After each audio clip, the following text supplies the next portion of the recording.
pagi Bapak, maaf mengganggu waktunya. Kami dari tim jurnalis di SMP Negeri 1 Tembuku ingin sedikit berbincang-bincang tentang permasalahan yang sedang terjadi. Apa tanggapan Bapak tentang permasalahan jalan jebol yang terjadi di perbatasan antara Ngapi dan Temuku?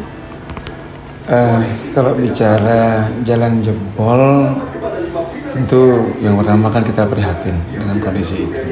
Saya kira semua mungkin sama ya. Kayak dengan dampak bencana kemarin dengan hujan lebat itu tentu kita semua prihatin.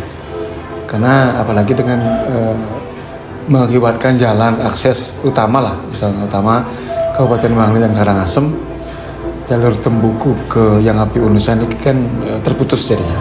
Terputus. Nah tentu ini menjadi tentu evaluasi kita bersama. Jadi memang terkait dengan infrastruktur, jadi bukan masyarakat dari pemerintah berbagai tingkatan pun kita memang harus bekerja sama ketika kita memang ingin membangun sebuah infrastruktur. Tentu pemeliharaan jadi hal yang sangat penting. Apalagi kalau namanya infrastruktur jalan dan yang lain nih, secara umum kita memang harus bisa memprediksi aliran air ini yang baik kan begitu. Jadi memang sekali lagi kita ketika membangun dan berinteraksi dimanapun, tentu sekali lagi kita kepedulian terhadap alam menjadi hal yang sangat penting. Kemudian karena kalau bisa kita lihatlah dan mungkin bisa kita sampaikan juga, itu kan terjadi karena luapan air yang besar, belum lagi airnya membawa material yang nggak tahu dari mana kan, ada sampah dan segala macam. Ya tentu infrastruktur ini nggak kuat menahannya kan gitu. Aliran air itu tidak memadai sehingga akhirnya jalan jebol. Dan hampir semua permasalahan jalan jebol dan yang rusak itu pasti kan begitu. Hujan lebat, kalau mungkin bicara bencana ya inilah. Kan beda kalau mungkin gunung meletus, gempa bumi kan memang kita nggak bisa prediksi.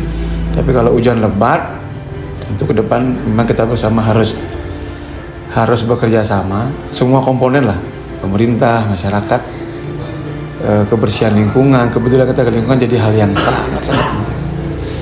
Karena kalau tidak ya begitu itu jadinya gitu. Kan limpahan air yang besar dari atasnya nih dari yang api, kemudian mungkin membawa material tanah, sampah. Ada gorong-gorong yang di bawah itu nggak kuat menahan, nggak jebol. Nah, syukurnya tidak ada korban jiwa terkait dengan kondisi itu yang kita alami di Kecamatan Temuku.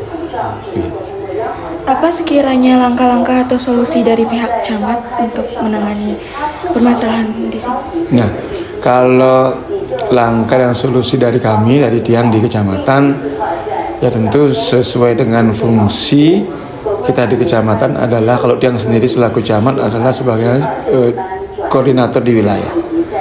Sedangkan ketentuan perundang-undangan, nah tentu posisi itu yang bisa kami lakukan adalah tentu berkoordinasi dan berkomunikasi dengan semua komponen. Karena kalau bicara infrastruktur jalan yang jebol niki, ini adalah akses jalan utama Kabupaten Bangli dan Karangasem. Itu adalah jalan kewenangan provinsi, jalan provinsi memang. Nah, tentu terkait dengan penanggulangannya, tentu kami sudah koordinasi dengan provinsi melalui Dinas PU Kabupaten dan BPBD Kabupaten terkait dengan mengantisipasi mobilitas masyarakat, terutama anak-anak sekolah yang bersekolah di seberang kan begitu. Demikian tadi Tembuku, mungkin ada yang sekolah di timur, kemudian yang di timur yang Api Unisan dan sebaliknya. Tentu ini jadi satu hal karena jalan akses ini kan bisa dikatakan yang paling utama lah, walaupun memang ada jalan lain, jalan lewat Mitro Kedui. Cuma memang kalau melihat kondisinya agak curam, memang agak menikung. Tentu ini jadi satu hal bagi anak-anak kita, apalagi memang tidak pernah lewat di situ. Nah, langkah itu kemarin kami sudah koordinasikan dengan provinsi, hari ini akan turun rencananya, karena juga ada masyarakat yang berinisiatif untuk membuat jalan alternatif sementara. Paling tidak bisa kendaraan roda 2 yang melintasi lah. Karena anak-anak ini sekali kasih, karena yang dengar ada anak-anak yang sekolah ini yang sampai tidak masuk karena tidak tahu jalan, mungkin kalau nggak berani mungkin lewat yang jalur lain yang di Metro Kedui ini ke. Kalau lewat jalur Nyanglan yang Bungbungan ya juga jarak lumayan kan. Kecuali memang Bang yang lebih dekat ke situ. Kalau kita bicara menuju ke SMP 1. Nah paling tidak ada bisa lewat Miki jalan itu dilalui oleh roda 2. Cuma memang itu perlu koordinasi lebih intens karena sekali lagi jalan itu adalah kewenangan provinsi.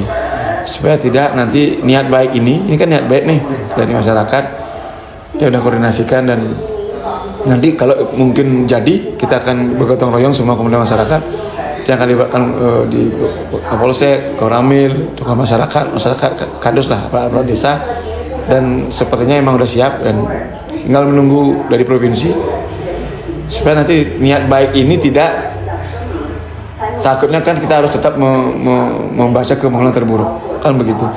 Ketika nanti dibuatkan alternatif ya mudah-mudahan tidak terjadi apa-apa. Kalau terjadi apa-apa kan juga biar nanti jelas prosedurnya. Karena standar ini juga penting kita harus perhatikan. Maka dari itu kami menunggu PU Provinsi hari ini saya turun dan akan saya sampaikan ada inisiatif oleh seperti itu. Dan mudah-mudahan nanti bisa nyambung ya. Termasuk juga kami akan minta informasi terkait dengan perbaikan jalan ini. Informasi kemarin yang dengar mudah-mudahan tahun ini bisa di anggaran perubahan walaupun mungkin sudah lewat. Karena ini kan sekali lagi adalah akses utama yang menghubungkan 2 kabupaten, 2 jalur ini kan yang di Gunakso Pekuwon ke sebelah SPBU di Rakyat Sidobulut dan yang ini kan 2 akses provinsi. Ya mudah-mudahan itu bisa nanti menjadi jalan keluar walaupun sementara.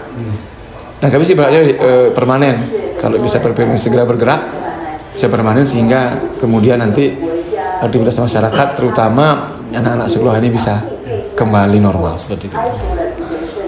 Terima kasih Bapak atas waktunya. Mungkin sekian wawancara dari kami. Terima kasih.